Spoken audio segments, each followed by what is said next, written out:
In today's latest news, we discuss the two big stories that dropped today. We talked Joao Felix as the club hoped to sign him on a permanent once his loan spell ends, and we focus our attentions on the massive story today as it has been revealed that we've held meetings with Gavi of Barcelona over a summer move. So wow, tons of things to discuss, tons of things to break down. There's going to be the preview from Madrid game out later today, so make sure you guys stay tuned for that. And if you are loving the content, if you're happy to see me again, let's get 2k likes for the video. And of course, my friends, really share your thoughts and opinions on these stories today because I really want to read what you guys are thinking. So I hope you guys enjoy, and without wasting any more time, let's start things off and let's discuss Joao Felix. Now, today's reports aren't anything new. We've heard it before. The club reconfirmed the fact that they want to sign Felix on a permanent once his loan spell ends. Now, I'm expecting negotiations to be quite smooth with Atletico Madrid. Now, unless Felix scores in every single game until this season ends, Atletico Madrid can't be asking for 100 million plus valuations. It's not going to happen. Realistically, they have to sell him to balance the books, to reinvest back in their squad. And actually, without Felix, they're doing more than fine. And I think it just simply comes down to the fact that Felix and Simeone's ideas just don't necessarily work together. That's the main reason why. But ultimately, with this news, it brings up this question. Just because you can sign Felix doesn't mean you actually should. And this is where there's currently a massive debate around Joao Felix. On one side, some people feel he is an absolute technician, a blessed football player where you have to rightfully build a team around him for him to go to the next level. Whilst on the other hand, some people see it like this, Nkunku's coming in the summer. We want to sign a number 9. We already have Mudryk, Madueke, Sterling, tons of attacking mids as well too. Where is the balance? What is the game plan? Isn't Joao Felix going to be like a luxury player that we have to force into the team? How's it going to help us go to the next level? Now, I'm going to put my hands up. I do not have a definitive answer. I am hearing both sides, and for me, it might be a bit of a cop-out, but I'm kind of in between both sides of the opinions. Now, addressing some of the criticisms that Felix is receiving, people are looking at his stats, 2 goals and 8 appearances. He's hit the post 4 times as well too. In terms of assists, he's assisted absolutely nothing, and his expected assist records is so bad that Badia Shields is a lot higher than him, and he plays as a defender. So what is actually happening? Joao Felix isn't taking our attack to the next level. He's very wasteful on the final third.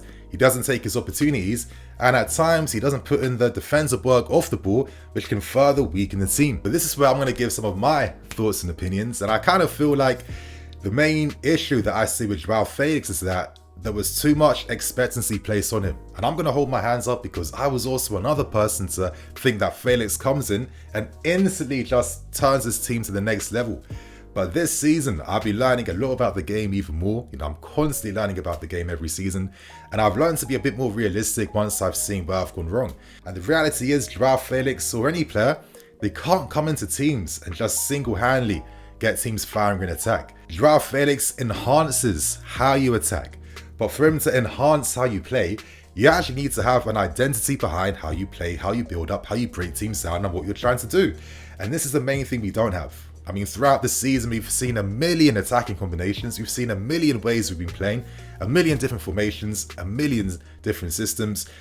You can't expect someone like a Joao Felix to instantly come into a team like this and instantly just add all the goals and assists we've been missing out on. Now, I've purposely used these clips in this new segment to really highlight what I'm trying to discuss, but this point can't be taken away from Felix. Every piece of skill, drive, dribbling ability that you're seeing from Felix has been single-handedly created by Felix, where he's turned non-threatening scenarios and situations into threatening ones, changing the pace of the game to help us. But what do you see a lot of times when you're watching Felix on these solo runs? Where's his teammates? Where's the supporting runs? Like, for example, that run against Liverpool during the start of that game. What was that run from Kai Havertz? Why is he on the right-hand side? If Felix wanted to pass it to him, Kai can't take a shot from that angle with how his body position is orientated. He should have been on the opposite side, but he read the situation way too late. Felix ideally would be slotting the ball across goal to play it into the space of a free, unmarked Kai Havertz, but the thinking of his teammates, the wavelength, they're not there. And this is the thing with players like Joao Felix this year. As I said, they enhance how your team plays.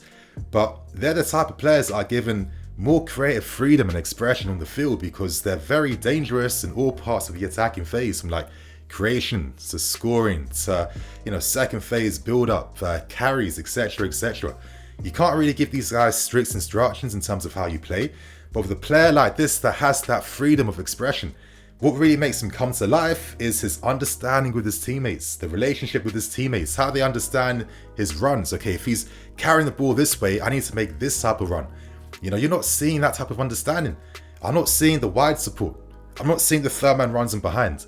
I'm not even seeing enough combination play at times. Like, it's no surprise why his expected assists are going to be so low when he's basically single-handedly creating every opportunity for himself. And he's creating these for moments where most players are just playing the ball backwards. He's created something from nothing. I think this is what makes Felix a very special player. But it simply comes down to this now.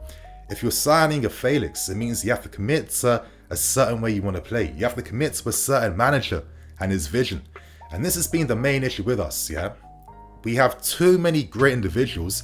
There's never been any synergy or balance in terms of how they play and how they can build understandings with each other's game. That is the main thing. With Felix, for me, you play either two ways. You either give him a traditional number 9 that could be the platform up front, or you play him alongside other talented players where you can combine with these guys between the lines. And I think this is where Nkunku could be like a great player for a Felix, even a Mason Mount, plus the other attacking players he possess in the squads. Because if we don't find that consistent way we want to play, that identity, because that's what identity is really about, then we're going to waste all our talent. I look at a guy like Kai Havertz. I think if he signed for Bayern or Real Madrid during the season we were trying to sign him, I think this guy is a much better player now. So I have to ask myself, why has Kai Havertz struggled playing for us? And I think it's because of tons of factors, like not really having a set position, constant changes up when it comes to our strategy, how we're playing the build-up.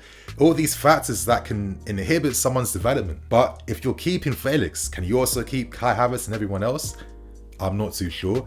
I think if you're committing to Felix, you have to make some really cold, clinical cuts to this squad right now, because this has been the main thing that has been holding us back for the past 2 years now.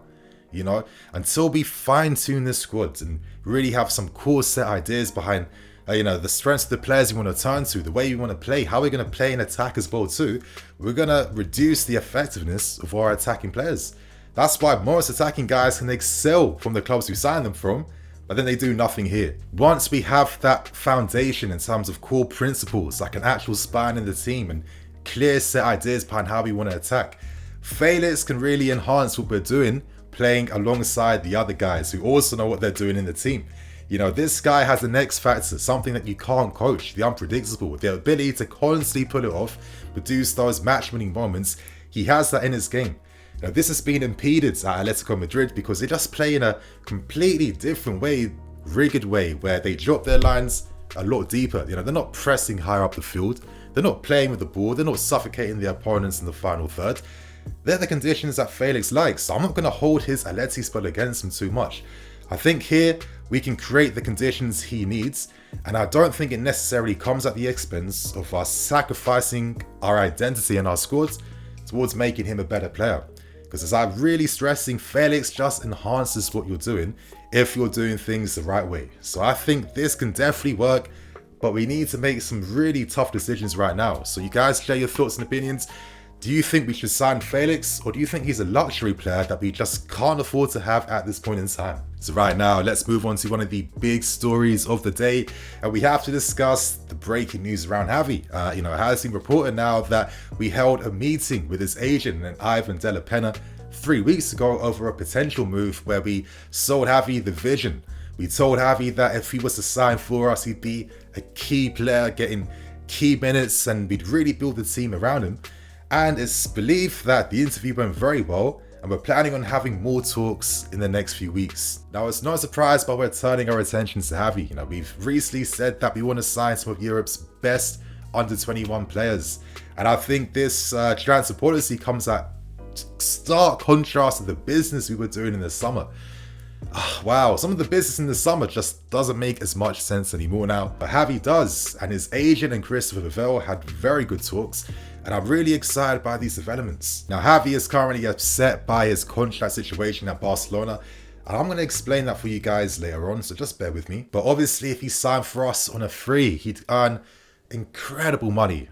A massive signing on fee, a big boy contract, and from a financial point of view, if you sign Javi on a free, you've got basically no player cost per year other than his wages for the year, which makes him incredibly exciting for a club like us, where we have to obviously tread very lightly in terms of how we're abiding by FFP laws now. So he could bring up a lot of unique solutions and more flexibility in terms of the business we're doing in the summer. And I also think that if you were to sign Javi, you also have to make another big cut to the squads. I'm looking at guys like Gallagher or Mateo Kovacic, knowing the fact that Javi's player cost is going to be absolutely nothing. You could really take advantage of the cost offset from selling a player and bringing in a free player. So you might be thinking, Nini, why exactly could we even sign Javi on a free deal? Didn't he recently sign a contract extension at Barcelona that took him to 2026? Now I'm going to break this story down for you guys because in typical Barcelona fashion, it's an absolute mazza. Now yeah, he signed a contract until 2026. That contract had a €1 billion release clause, and of course it allowed him to be registered for the first team. But this is where things get quite sticky now, because La Liga blocked the registration of Javi's contract. Why did they do that? Well, that's because Barcelona are way above their wage bill limit, and that wage bill budget is around €200 million. So due to La Liga blocking this, it means that Javi's contract has now been demoted back to his original youth contract. And this is where things get even stickier for Barcelona, because in this youth contract, a clause does state that if he isn't registered as a first team player by the end of June this year, he is available on a free. And it's going to get even harder for Barcelona. Why? Because they now need to do what they did last season, where they need to create more flexibility with their wage bill, which means they have to sell players. And unfortunately, they can't keep releasing any more economic levers. So they're going to have to make some very tough decisions at Barcelona. So it's no surprise that with a talent like Javi, the current Golden Boy winner, every big club in the world will be actively talking to his agent, because he can surpass any offer that Barcelona can currently give him right now. So I guess to end this point, I want to give some thoughts and opinions behind how I think Javi could actually work. And I mean, come on, I'm not the only one thinking about Luis Enrique and Javi in the summer. I think Javi most definitely suits Enrique's demands of like vertical possession football. You know, Javi is a very, very good player, and I think there's a lot of similarities actually with the Mason Mount. You know, Javi's not like a Pedri, Iniesta style player. No, he can take his man on, but he doesn't have that type of depth, skill and touch like those types of guys have. But for me, he's one of those guys that makes your team better. You know, these are the players that don't get enough credit, but when you're actually playing football, we've all played with the guys where they're giving the ball to you in the right areas. They're allowing you to receive in other areas. You know, they're finding you with service. Like, they make you play better because these guys know what the team needs. And Javi is definitely one of these guys. I mean, not only is he leading the press at Barcelona, he's got incredible work rate, incredible mentality, and I'll discuss that later on. But this guy is also very tactically aware. You know, he's very intelligent in terms of his positioning. And when it comes to positioning, yeah, it's one of those little things in football where there's not enough credit given to that, because your positioning could be so useful for the team. Like, for example, you're creating space for your teammates by moving the opposition marker away from that dangerous zone to free up your teammate. Or if someone's broken the lines, you have to maintain the positioning in the team. Javi's going to slot into that position. You know, his best areas for me are in those interior channels. So like, for example, you know, you have the wide left areas, wide right areas. It's just that little channel in between there. And he is so helpful because he has those playmaking abilities. He can keep possession. He has good upper bodies for his age as well too. He can maintain the ball in those areas. And this is very useful for the wing backs, the fullbacks, the wingers, to have that technician in those interior channels they can link up with. And I personally feel like if we had more technicians in those areas, that could really do wonders for our wingers and our attacking players. But I think the thing I love about Javi the most is this kid's mentality. And you know what? Like, we've all had thoughts where we've pretended and imagined to be football players. And we've probably all had similar thoughts where it's like, okay, if I was a football player, you know, I want to be skillful, I want to be this, I want to be that. But one thing I'm not going to be is, I'm not going to be a bitch on the field. I'm not going to have no respect for anyone. I don't care what you've done. I don't care what how old you are, your experience of the game, your status. You're just another opponent to me. And I think Javi is the embodiment of that type of mentality, yeah, where he's actually living that mentality on the field. and that is part of his game, because this guy's desire, that workmanship. I mean, my God, I'm seeing this guy making slide tackles with his head. He is not fazed by the physicality of any opponent. And as I get older, I can appreciate these types of players for what they are, based on how their mentality is the main driving reason behind their success as players. I think it's amazing. And I think if you're adding a guy like this to a team like us, at 19 years old, the guy is under 20, getting him on a free, where his potential is literally just bottomless right now. I mean, yeah, right now he's like a Laporta type of guy in the final third, but who knows, he could be developed to be a more offensive style playmaker or a more offensive box-to-box mid. He could be played out wide on the left or the right. He's like the full package right now. And I'm not going to pretend that there aren't any similarities with Mason Mount. I just think the only difference would be is that if you had Luis Enrique, where ideally, if there is a vertical style game, the guys who are playing in the midfield three, on the left and the right hand side, these guys ideally have to be good across multiple positions. These guys are receiving on the half turn. These guys are facilitating the attack for the wingers, the striker, etc., etc. They're leading the press. I feel like, again, could we see something crazy like, I don't know, Mount on the right, Javi on the left, and Enzo in the middle? I wouldn't be surprised. And I think there's very smart business sense to make a move for Javi, because I think the fact this guy is available and free, a player that has bottomless potential, a player that is this intelligent at his age. Like, I'm not even discussing this guy's ability to scan already. I mean, he constantly knows the right position to be in for the team. And that's what I'm talking about, those intangibles of these are the guys that really help take a team to the next level. Just a bit more technical quality in the half spaces with a player like this too. Listen, I can see the vision, and if that vision is to supplement Luis Enrique with a team like this, where in my opinion, listen, Nagelsmann's nice, but if I had to pick between Nagelsmann or Enrique, I'm picking Enrique, because I kind of feel like with this squad, with certain profiles in this team, and maybe one or two signings that he could need in the summer, I think he could introduce a new brand of football that we've been seeing hints of, but not really the real deal attacking football. I think Enrique could bring that. And with players like Javi and your Nkunkus and Felixes and the defense and Enzo and stuff like that, I think you could do very special things with a team like this. And I think this Javi news is something I'm definitely here for, because I absolutely love Javi and I rate this kid so highly. So my friends, share your thoughts and opinions. How do you feel about the news today? Let us know below, because summer is approaching us very soon right now. We know that big plays are going to happen in the summer. We're going to be cutting this team down. We're going to be adding some quality players to this squad. And hopefully we have a great preseason, because now we have to start seeing something from next season onwards. So my friends, I'm in EFC. This is BlueLionsTV. I'll catch you guys later with some more videos. Cool.